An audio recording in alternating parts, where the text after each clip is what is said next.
Welcome to Delta Wings, where we discuss aviation and aviation related stuff for DGC exams. आज के इस video में हम देखेंगे thermal structure of atmosphere which is part of aviation meteorology. तो बिना किसी देरी के चलो शुरू करते हैं। For better understanding of atmosphere we should take a look at various layers of atmosphere and the temperature gradient in each layer. Basically we have four different layers that are troposphere, stratosphere, mesosphere and thermosphere, which is also called as ionosphere because molecules get ionized by high energy radiation, and atmosphere absorbs most of the alpha and gamma rays over here. So this layer is called as thermosphere, also as ionosphere. तो आप यहाँ पे देख सकते हो हमने graph बनाया है। ऑन एक्स एक्सिस टेम्परेचर है and on y axis altitude है।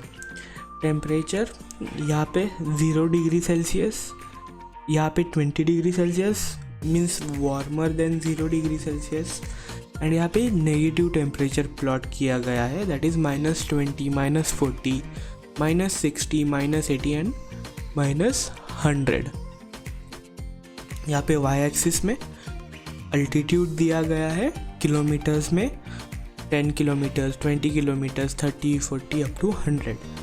तो in this graph you can see first up to somewhat near 10 kilometres temperature is decreasing and it goes to negative temperature. मतलब temperature कम होके negative temperature तक जा रहा है। फिर टेम्परेचर रुक जाता है थोड़ी देर के लिए with increase in height, then you can see there is increase in temperature as we go above and above। फिर से टेम्परेचर कुछ देर के लिए रुक जाता है एंड फिर से यहाँ पे डिक्रीज होना स्टार्ट होता है and it goes much negative then the troposphere. मतलब ट्रोपोस्फियर में समवॉट 50 to 60 डिग्री सेल्सियस तक गिरा टेम्परेचर, बट यहाँ पे 90 to 100 डिग्री सेल्सियस तक गिर रहा है। This temperature recorded in the mesosphere is the most coldest temperature in our atmosphere, that is up to -90 degree Celsius to -100 degree Celsius. मतलब सबसे कम टेम्परेचर हमें मीजोस्फीयर में देखने को मिलता है, that is -90 degree Celsius to -100 degree Celsius. Now you will be asking why there is a decrease in temperature over here and यहाँ पे टेम्परेचर इंक्रीज हो रहा है, ये ऐसे फ्लक्चुएशन क्यों है? सी सब लेयर में रीजंस अलग है। First of all when we get solar radiation from the sun हमारी अर्थ सरफेस हीट अप होती है। ये जब अर्थ सरफेस हीट अप होती है ये लॉन्ग वेव्स रेडिएट करने लगती है, this is known as terrestrial radiation. तो फिर जो हमारा एटमॉस्फियर है वो टेरेस्ट्रियल रेडिएशन की वजह से हीटअप होता है। जितने नज़दीक हम एटमॉस्फियर के होंगे उतना ज़्यादा टेम्परेचर, और जैसे जैसे दूर जाते जाएंगे उतना टेम्परेचर कम होते जाएगा। ईजीएस्ट एग्जांपल आप गोवा में देख लो या फिर मुंबई में देख लो, रिलेटिवली टेम्परेचर वार्मर होता है, but in higher places like Ladakh, Kullu Manali, वहाँ पे टेम्परेचर बहुत कम होता है। तो फिर जितना हम सरफेस के पास कम एल्टीट्यूड पे रहेंगे उतना ज़्यादा टेम्परेचर रहेगा, एंड जितना अल्टीट्यूड हम गेन करेंगे उतना ज़्यादा टेम्परेचर फॉल हमें देखने को मिलता है। ये ग्राफ में इजीली रिप्रेजेंटेड है। मतलब ये fall in temperature with height आप जो यहाँ पे देख सकते हो वो टेरेस्ट्रियल रेडिएशन की वजह से। टेरेस्ट्रियल रेडिएशन मतलब अर्थ की सरफेस जो हीटअप हो के एनर्जी रेडिएट कर रही है, हम उसे बोलती है टेरेस्ट्रियल रेडिएशन। सो अर्थ के सरफेस के पास जितना हम होंगे उतना वार्मर टेम्परेचर, और जितना हम दूर चले जाएंगे उतना नेगेटिव टेम्परेचर और कोल्डर टेम्परेचर हमें देखने को मिलता है। बट आफ्टर सर्टन पॉइंट यहाँ पे टेम्परेचर गिरना रुक जाता है and then we can see there is a rise in temperature. यहाँ पे अब टेम्परेचर इंक्रीज क्यों हो रहा है? फर्स्ट ऑफ ऑल जब देखा गया एटमॉस्फेयर में 20 to 25 किलोमीटर्स के approx we found that ozone का कॉन्सेंट्रेशन इस एल्टीट्यूड पे ज़्यादा होता है। एंड इस अल्टीट्यूड में ओजोन यूवी रेडिएशन एब्जॉर्ब करता है. Due to absorption of UV radiation यहाँ का एटमॉस्फेयर हीट अप होने लगता है. That's why you can see the rise in temperature in this graph. मतलब यहाँ पे पहले फॉल इन टेम्परेचर क्यों है, क्योंकि ज़मीन हीट अप हो रही है, तो फिर ज़मीन के पास ज़्यादा टेम्परेचर, जैसे ऊपर जाते जाएंगे कम टेम्परेचर. फिर यहाँ पे ओजोन होने के कारण यहाँ पे हीट अप होने लगती है ये layer. So you can see the rise in temperature over here. अब यहाँ पे कुछ नहीं है, मतलब ऐसे ओजोन या फिर ऐसे कुछ नहीं है, इसलिए फिर से ये टेम्परेचर डिक्रीज़ होने लगता है एंड नेगेटिव -90 to -100 चला जाता है.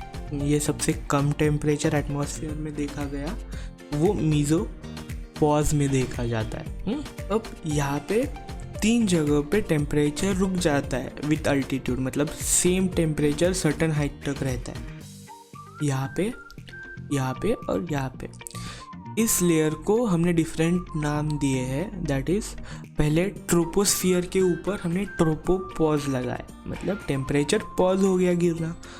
फिर हमने स्ट्रेटोस्फियर के ऊपर स्ट्रेटोपॉज लगाया, यहाँ पे भी टेम्परेचर इंक्रीज होना स्टॉप हो गया.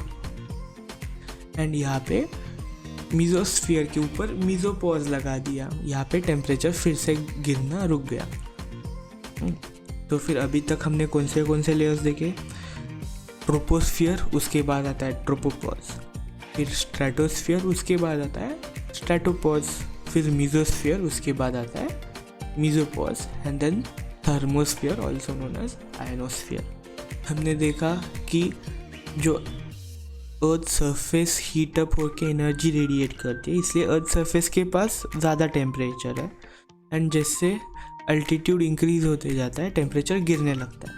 सो this fall in temperature is known as lapse rate.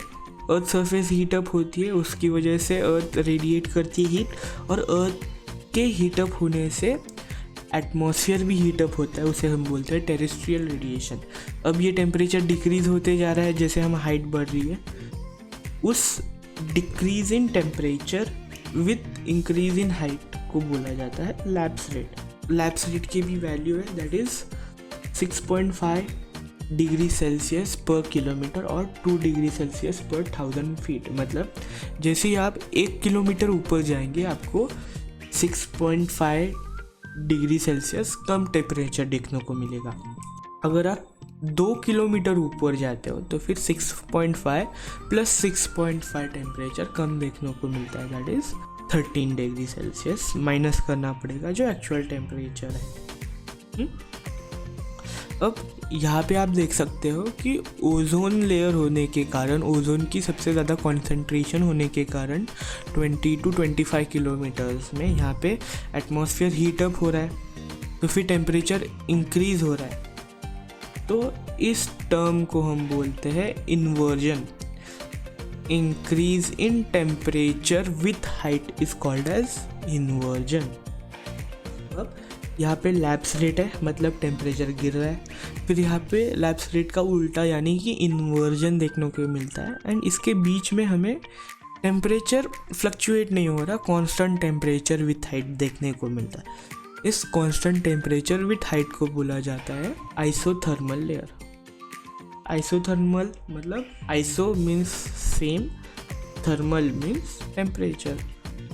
मतलब इस लेयर में हमें कांस्टेंट टेम्परेचर देखने मिलता है, हम उसे बोलते हैं आइसोथर्मल लेयर.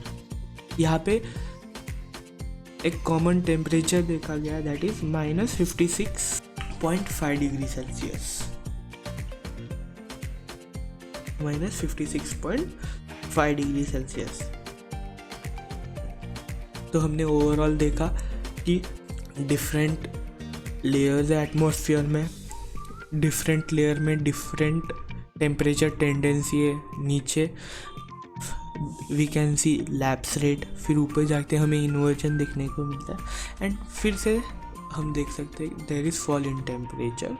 एंड उसके बाद यहाँ पे यूवी रेज, गामा रेज ये सब एब्जॉर्ब करने के कारण हमें टेम्परेचर